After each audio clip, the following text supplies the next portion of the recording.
آخر ہود علیہ السلام نے بھی انہیں کھلم کھلا دھمکی دی اور فرمایا، لوگوں سنو، میں صرف تمہیں ہی نہیں اللہ کو بھی گواہ بنا کر اعلان کرتا ہوں کہ اللہ کے سوا جس کی عبادت ہو رہی ہے میں ان سب سے بری طرح بیزار ہوں۔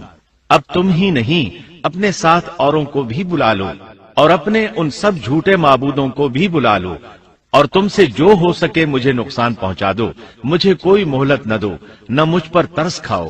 یہ فرمانے کے بعد انہوں نے اللہ سے دعا کی، رب انصرنی بما کذبون، اے پروردگار ان کے جھٹلانے پر تو میری مدد فرما۔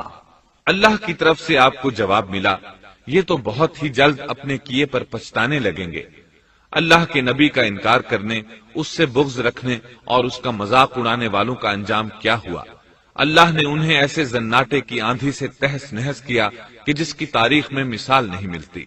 اللہ نے ان سے بارش روک لی، اس سے خشک سالی کی کیفیت پیدا ہو گئی، درخت اور پھل ختم ہو گئے، وہ لوگ بارش کی خواہش کرنے لگے۔